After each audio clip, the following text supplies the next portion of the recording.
नमस्कार बच्चों। आज हम जो क्लास 10 गणित का जो पेपर हुआ था 4 अप्रैल 2023 को उसकी बात करेंगे। उसका पेपर सॉल्यूशन देखेंगे। और ये जो पेपर सॉल्यूशन है अपना राजस्थान बोर्ड का है और क्लास 10 का है, गणित विषय का है और जो 4 अप्रैल को एग्ज़ाम लगा था उसका है। तो इसके सारे के सारे क्वेश्चन करेंगे हम। जो MCQs वाले प्रश्न है, ABCD वाले ABCD वाले प्रश्न हैं, उनको तो हम पेपर में ही हल कर लेंगे।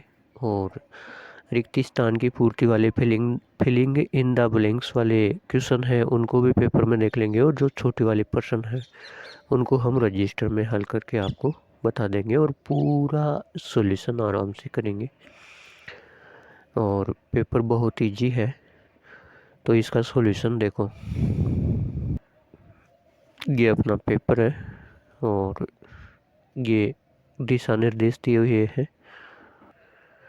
अब इसमें पहला प्रश्न देखिए। पहले प्रश्न के अंदर कुल 12 छोटे छोटे ABCD वाले क्वेश्चन हैं।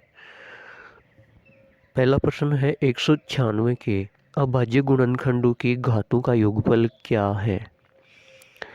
और इंग्लिश वाले बच्चे भी साथ ही देख ले कि sum of the powers of the prime factors of 196 is. तो सबसे पहले हम इसके प्राइम फैक्टर करेंगे। अभाज्य गुणनखंड करते हैं किसके, 196 के। 2 का भाग दो, क्योंकि अभाज्य गुणनखंड में अभाज्य संख्या का ही भाग देते हैं।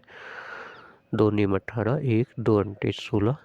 इसमें 98 में 2 का भाग दो तो 49 आ जाएगा। 49 में 7 का भाग दो, 7 7 49 और 1 आ जाएगा। तो 196 को हम लिख सकते हैं, 2 कितनी बार है, 2 बार, तो 2 की घात 2 इंटू 7 कितनी बार है, 2 बार है, तो 7 की घात 2। अब पूछा क्या है, घातों का योग, पावर का सम पूछा है। तो घातों का योग क्या हो जाएगा, बराबर 2 की घात 2 प्लस 7 की घात भी 2 है, तो 2 प्लस 2 कितना होता है, 4। तो इसका सही उत्तर से, और इंग्लिश वाले देख ले, सी इसका सही उत्तर होगा। दूसरा प्रश्न दे रखा है कि यदि द्विघात समीकरण x² माइनस के एक्स प्लस 4 बराबर 0 के मूल समान हो तो k का मान ज्ञात कीजिएगा। तो हम एक कंडीशन जानते हैं, एक शर्त जानते हैं कि जब रूट इक्वल होते हैं, जब मूल समान होते हैं, तो हम लगाते हैं b² माइनस 4ac बराबर 0। अब b की वैल्यू यहाँ पे x का गुणांक है माइनस के स्क्वायर माइनस 4, a की वैल्यू x² का गुणांक होता है 1 इंटू सी की वैल्यू अचर पद होता है, कांस्टेंट वैल्यू होती है, तो 4 बराबर 0। k² माइनस 16 बराबर 0, k² बराबर 16 और k बराबर आ जाएगा प्लस माइनस का 4। तो इसका सही उत्तर हो जाएगा डी इज राइट आंसर। अब तीसरा प्रश्न देखिए। बिंदु 3,4 की y अक्ष से दूरी होगी। तो पहले हम 2x बना लेते हैं, ये y एक्सिस और ये x एक्सिस, ये हम सभी जानते हैं। 1 2 3 4, 1 2 3। इसको थोड़ा ऊपर लिख देता हूँ।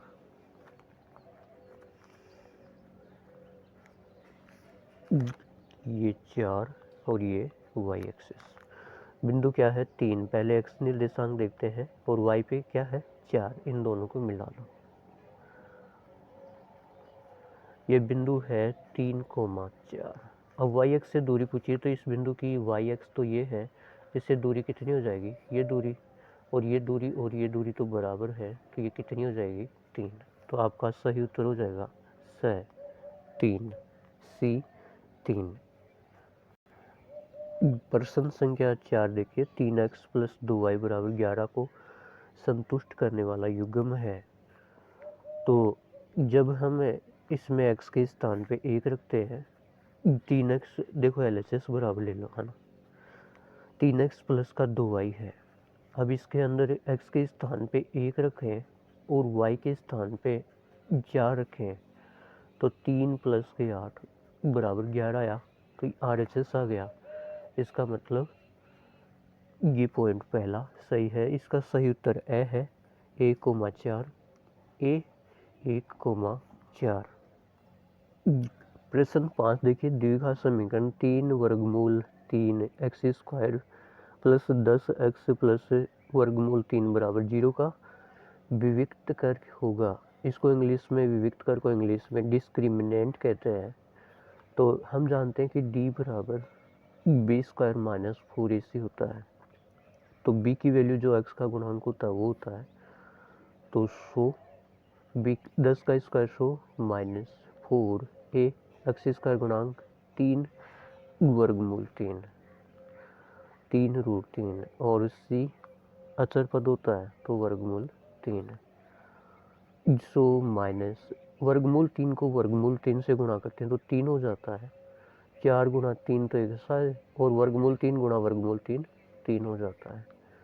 100 माइनस 4 की 12 12 से बाटियाँ 36, और 100 में से 36 जाएगा तो 64 बचेगा। इसका राइट आंसर हो जाएगा द 64 डी 64।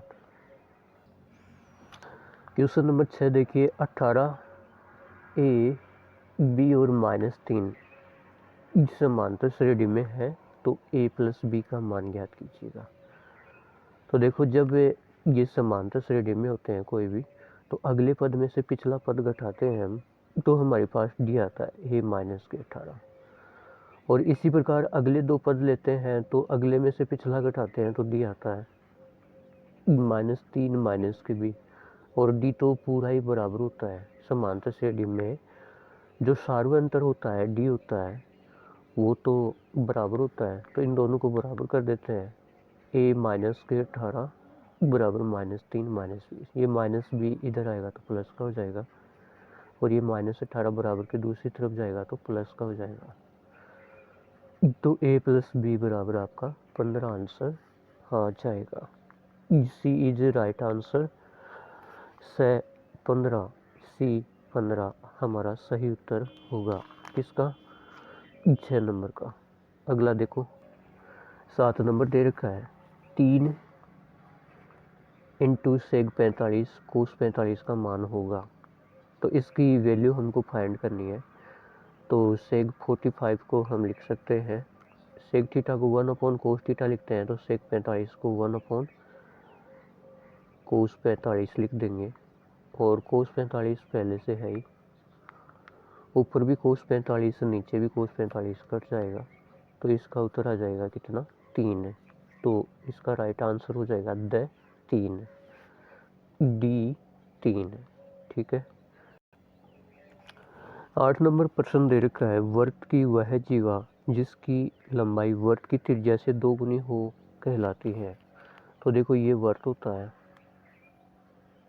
और इसने कहा कि वृत्त की वह जीवा जिसकी लंबाई त्रिज्या की 2 गुनी हो। त्रिज्या तो ये होती है और इसको 2 गुना करना है, डबल करना है, तो ये होता है।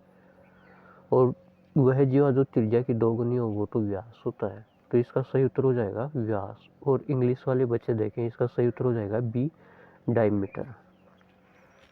अगला प्रश्न देखो,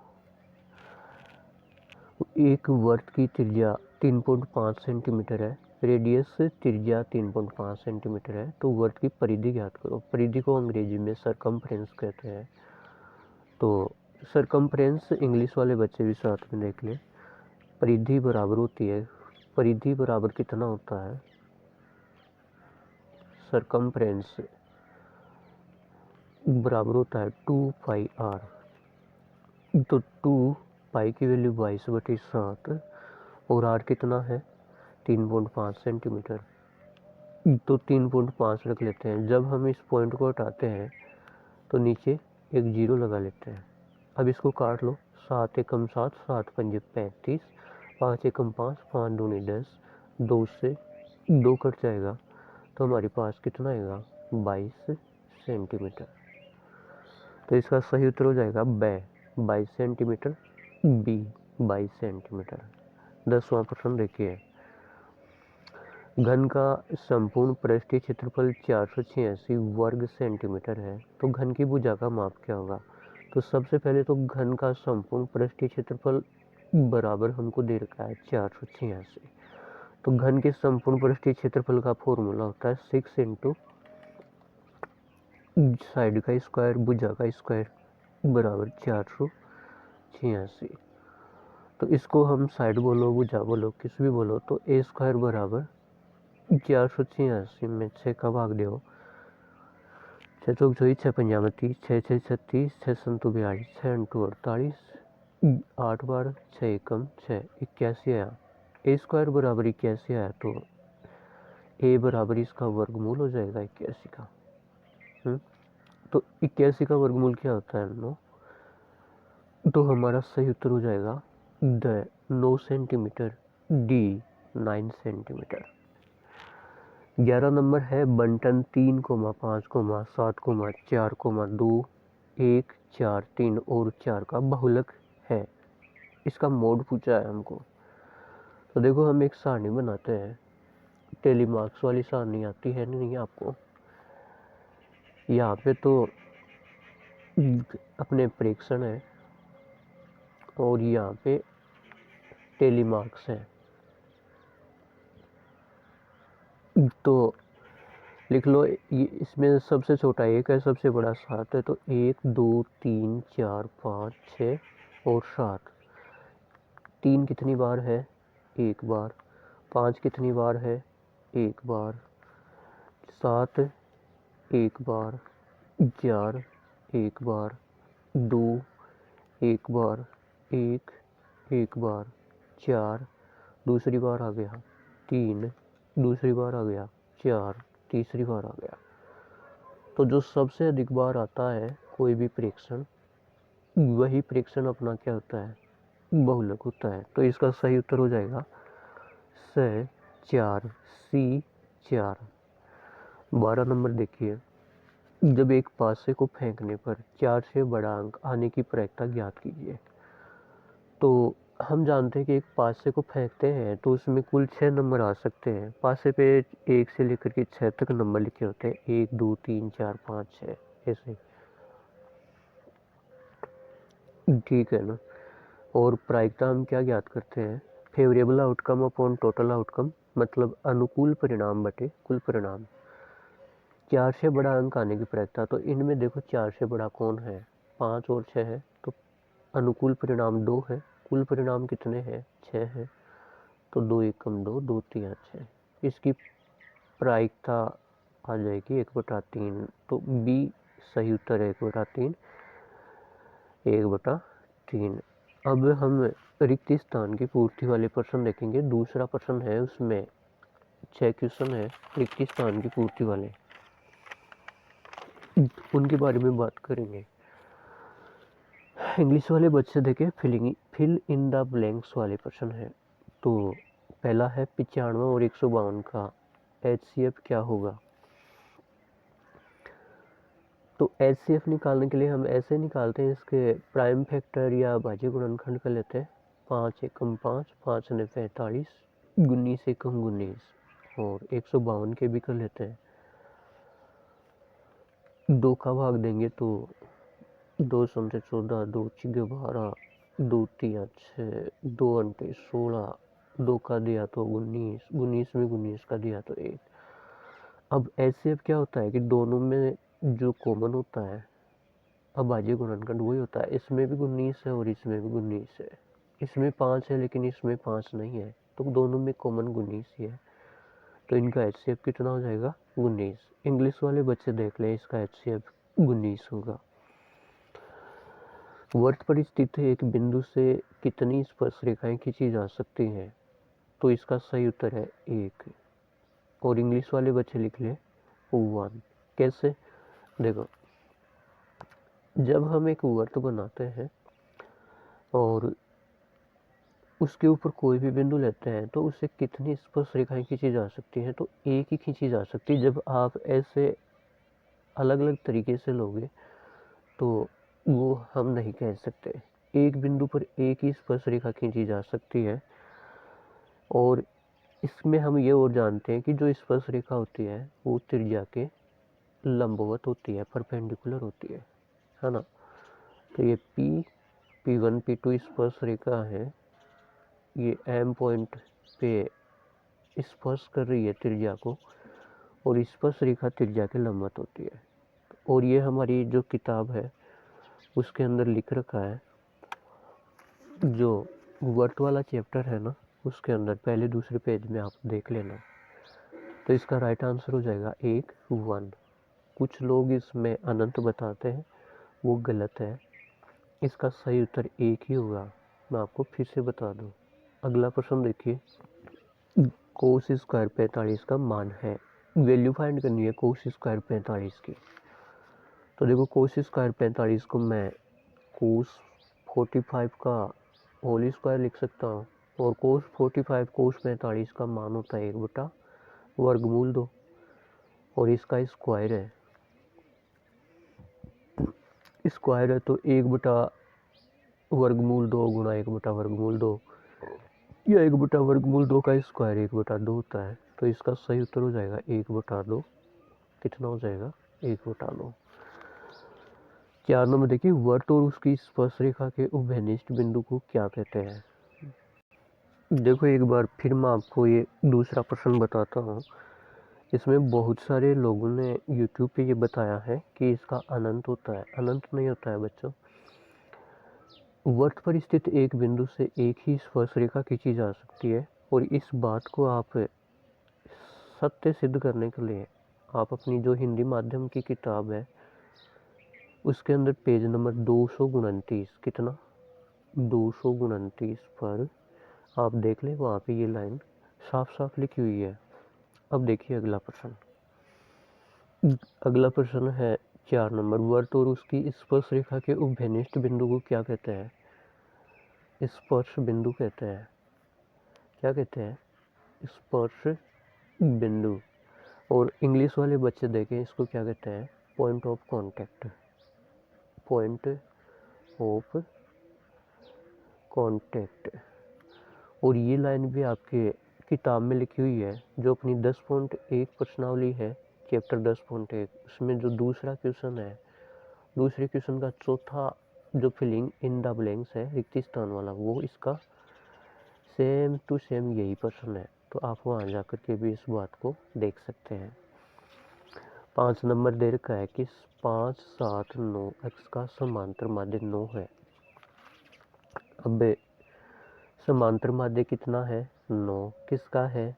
5 + 7 + 9 + एक्स। समांतर माध्य कैसे निकालते हैं? सभी को जोड़ करके जितने नंबर है उतना भाग देते हैं। तो ये 4 नंबर है, ये 4 इधर 9 की तरफ चला जाएगा, तो 9 चौक 36 बराबर 7 और 5 12, 12 और 9 21 होता है। 21 प्लस का एक्स, ये 21 इधर प्लस का है तो इधर माइनस का हो जाएगा। 36 माइनस का 21 बराबर एक्स। और जब 36 में से हम 21 को माइनस करेंगे तो हमारे पास 5 और 1 एक्स बराबर कितना आ जाएगा? 15 आ जाएगा। तो एक्स का मान कितना हो जाएगा बच्चों? 15। इंग्लिश वाले बच्चे भी लिख लें, इसका मान 15 हो जाएगा, वैल्यू 15 हो जाएगी।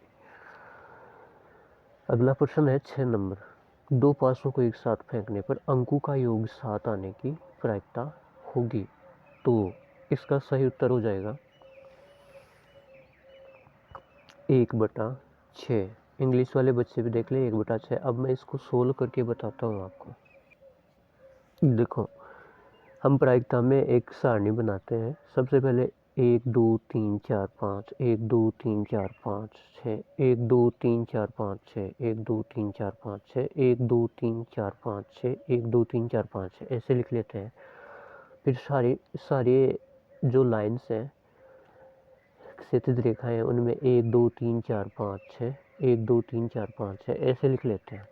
अब इनमें देखो कि अंकों का योग 7 कौन कौन से में आ रहा है। तो अंकों का योग 7 इनमें आ रहा है, 1 6 2 5 7 4 3 3 4 7 4 3 7 5 2 7 6 1 7 1 2 3 4 5 6।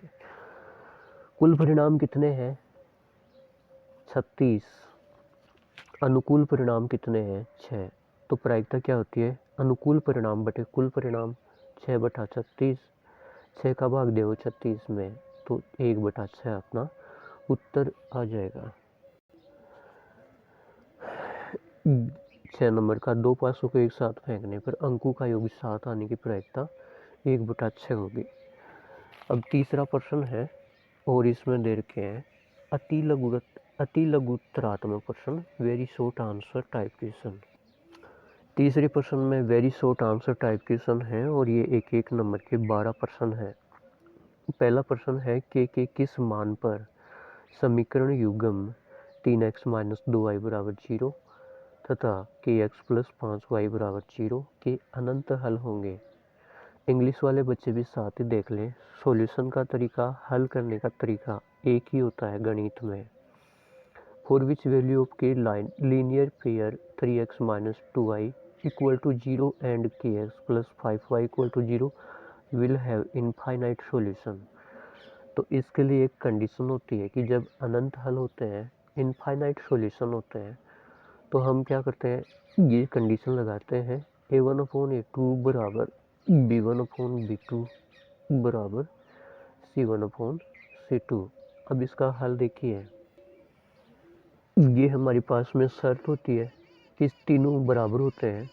अब a1 जो x का गुणांक होता है 3, a2 के तो 3/k, b1 y का गुणांक -2, b2 इस y का गुणांक 5 तो -2/5 और c1 c2 तो 0 ही है, तो इसको हम नहीं लिखेंगे। अब इन दोनों को क्रॉस गुणा कर लो, वज्र गुणा कर लो, तो 5 3 15 और k इंटू माइनस तो माइनस का 2k, तो माइनस के 2k बराबर 15, ये -2 नीचे आ जाएगा तो k बराबर -15/2 अपना आंसर आ जाएगा। और हमको k का मान ही पूछा था। अगला देखिए, दूसरा प्रश्न है द्विघात समीकरण ax² + bx + c = 0 के मूल ज्ञात करने का श्रीधराचार्य सूत्र लिखिए।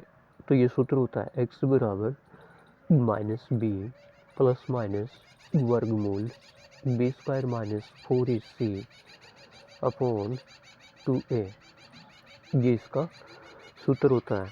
तीसरा देखिए, किसी समांतर श्रेणी AP का अर्थमेटिक प्रोग्रेशन का प्रथम पद a है, सार्वंतर d है, तो पांचवा पद क्या होगा? इंग्लिश वाले बच्चे देख लें कि अर्थमेटिक प्रोग्रेशन दे रखी है जिसका फर्स्ट टर्म a है और कॉमन डिफरेंस d है।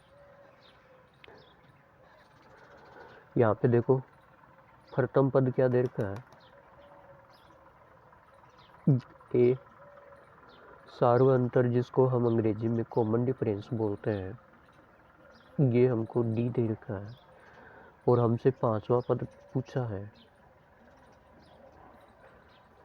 फिफ्थ टर्म पूछी है, तो वो कैसे निकालें? हम एक सूत्र जानते हैं कोई भी पद ज्ञात करने का, nवां पद ज्ञात करने का, an बराबर a + n - 1 इंटू डी।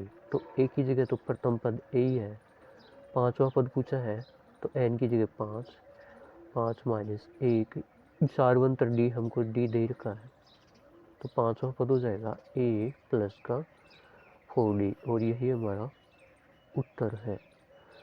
अगला देखिए, 4 नंबर में पूछा है कि समरूप आकृतियों को परिभाषित कीजिए, डिफाइन द सिमिलर फिंगर्स। तो ये अपनी किताब में डेफिनेशन परिभाषा लिख रखी है। इसकी डेफिनेशन है कि देखो मैं दिखा देता हूँ आपको, दो समरूप आकृतियों के आकार समान होते हैं परंतु इनके माप समान होना आवश्यक नहीं है। जैसे मैं बताऊं एग्जाम्पल के तौर पे, हम समबाहु त्रिभुज लेते हैं तो उसकी सभी भुजाएं बराबर होती हैं। मान लिया कि उस एक समबाहु त्रिभुज है जिसकी भुजाएं 3-3 सेंटीमीटर की है, और हम ये भी जानते हैं कि जब भुजाएं बराबर होती हैं तो उनके सामने के कोण भी बराबर होते हैं। तो और एक त्रिभुज एक ट्रायंगल के सभी कोणों का योग सम 180 डिग्री होता है, तो सारे बराबर बराबर हो जाएंगे, 60 60 60। दूसरा भी एक त्रिभुज है जिसकी भुजा 5 सेंटीमीटर है, सारी बराबर है तो सारे कोण भी बराबर होंगे, तो ये कोण भी 60 60 60 हो गए। अब ये दोनों आकृतियां समरूप तो हैं लेकिन इनके माप समान नहीं है, एक की भुजा 3 है, एक की भुजा 5 है, इस प्रकार से। तो दो समरूप आकृतियों के आकार समान होते हैं परंतु इनके माप समान होना आवश्यक नहीं है। अगला प्रश्न देखो। देखो 5 नंबर में दे रखा है 2 tan 30 डिग्री बटा 1 माइनस टेन स्क्वायर 30 डिग्री। हम जानते हैं कि tan 30 डिग्री का मान होता है, वैल्यू होती है 1/वर्गमूल 3। अब इसमें रख दो ये मान, 2 इंटू टेन 30 का मान कितना होता है 1/वर्गमूल 3 बटा 1 माइनस टेन 30 का मान 1/वर्गमूल 3, और यहाँ पे स्क्वायर दे रखा है तो स्क्वायर कर देते हैं, बराबर 2/वर्गमूल 3 और 1/वर्गमूल 3 का स्क्वायर है तो ये 1/3 हो जाएगा। 2/वर्गमूल 3, 3 एलसीएम ले लेते हैं तो 3 माइनस 1 2 हो जाता है। अब इसको 2/वर्गमूल 3 को तो ऐसा का ऐसा लिख दो, नीचे वाले को उलट कर लिख लेते हैं, 2/3 को हम उलट कर लिख लेते हैं। जब भाग में होता है उसको गुणा में लिखते हैं तो नीचे वाले को उलट कर लिख लेते हैं 3/2। अब 2/वर्गमूल 3 और इस 3 को वर्गमूल 3 गुणा वर्गमूल 3 लिख लेते हैं, नीचे 2 है क्योंकि वर्गमूल 3 गुणा वर्गमूल 3 3 ही होता है, तो वर्गमूल 3 से वर्गमूल 3 2 से 2 कट गया तो बचा क्या वर्गमूल 3, और यही हमारा उत्तर है। अगला प्रश्न देखिए, 1 माइनस कोस स्क्वायर थीटा का मान ज्ञात कीजिए जब थीटा बराबर 60 डिग्री हो। तो हम एक फॉर्मूला जानते हैं, इधर बता देता हूँ कि sine square theta plus cos square theta बराबर 1 होता है। जब इस कोस स्क्वायर थीटा को बराबर के दूसरी तरफ ले जाएंगे तो इधर ये प्लस का है तो उधर माइनस का चला जाएगा, तो साइन स्क्वायर थीटा बराबर 1 माइनस कोस स्क्वायर थीटा। अब ये 1 माइनस कोस स्क्वायर थीटा यहाँ पे है तो इसका मान कितना साइन स्क्वायर थीटा, तो रख दो इसके बराबर साइन स्क्वायर थीटा, और ये वर्गमूल में स्क्वायर थीटा है तो बाहर आ जाएगा तो साइन थीटा आ जाएगा। अब थीटा की जगह 60 डिग्री दे रखा है तो रख दो साइन 60 डिग्री, और साइन 60 का मान होता है वर्गमूल 3/2, ये अपना उत्तर हो जाएगा। अगला प्रश्न देखिए, 7 नंबर प्रश्न देखिए। 7 नंबर प्रश्न दे रखा है कि 10 मीटर ऊंची मीनार के शिखर से पृथ्वी पर एक बिंदु का अवनमन कोण 30 डिग्री है, तो बिंदु की मीनार के आधार से दूरी कितनी होगी। इंग्लिश वाले बच्चे देख ले। From the top of 10 metre high power angle of depression at a point on earth is 30 degree, what will be the distance of point from the base of tower. अब यहाँ पे बच्चों आप देखो दो चीज़ें हैं अगले प्रश्न में, इसमें अवनमन कोण है, अगले प्रश्न में उन्नयन कोण है। इंग्लिश में अवनमन कोण को डिप्रेशन एंगल बोलते हैं और उन्नयन कोण को एलिवेशन एंगल बोलते हैं। तो हम इसका सॉल्यूशन देखते हैं 7 नंबर का। देखो जब अवनमन कोण की बात आती है तो हमने ये 10 मीटर ऊंची बना ली क्या मीनार, 10 मीटर ऊंची मीनार बना ली, ठीक है। अब अवनमन कोण निकालने के लिए हम एक लाइन ऐसे सीधी खींचते हैं, किसके जो आधार होता है बेस होता है उसके समांतर। अब इसने बोला है कि पृथ्वी पर एक बिंदु का अवनमन कोण 30 डिग्री है, पृथ्वी पर एक बिंदु है उससे ये 30 डिग्री बना रहा है और अवनमन कोण बनता है जो ऊपर हम पैरेलल लाइन खींचते हैं वो, ये 30 डिग्री दे रखा है। अब हम एक बात पढ़ते हैं कि जब दो लाइन समांतर होते हैं, जब दो लाइन पैरेलल होती हैं तो इंग्लिश वाले बच्चे अल्टरनेटिव एंगल बोलते हैं, हिंदी वाले बच्चे एकांतर कोण बोलते हैं, तो ये कोण बराबर होते हैं। तो ये 30 डिग्री है तो ये भी कितना 30 डिग्री। अब हमसे पूछा है कि मीनार की आधार से दूरी कितनी होगी, यहाँ से लेकर के यहाँ की दूरी कितनी होगी, इसको x मान लिया, ये 10 मीटर दे रखा है। जब आधार और लंब दे रखा होता है, जब बेस और परपेंडिकुलर दे रखा होता है तो हम tan थीटा लगाते हैं और थीटा की वैल्यू 30 डिग्री है, तो tan 30 बराबर लंब BC बटा आधार AB। tan 30 का मान होता है 1/√3 बराबर BC हमको दे रखा है 10 बटा AB दे रखा है x। इसको क्रॉस मल्टीप्लाई कर लो, वज्र गुणा कर लो, x को 1 से गुणा करो, x बराबर 10 को वर्गमूल 3 से गुणा करो, 10 वर्गमूल 3 मीटर। तो ये अपना उत्तर हो जाएगा। अभी इंग्लिश और हिंदी में इसलिए बोल रहा हूँ कि दोनों ही बच्चों को, इंग्लिश मीडियम और हिंदी मीडियम दोनों को समझ में आ जाएगा और कोई ज़्यादा लंबा चौड़ा नहीं है, ये एकदम इजी पेपर है। तो देखिए अगला प्रश्न, 8 नंबर हमको दे रखा है, एक ऊर्ध्वाधर छड़ की लंबाई तथा इसकी छाया की लंबाई का अनुपात 1:वर्गमूल 3 हो तो सूर्य का उन्नयन कोण बताइए। If ratio of length of a vertical rod and length of its shadow is 1:√3, then find the angle of elevation of sun। तो 8 नंबर का सॉल्यूशन देखिए,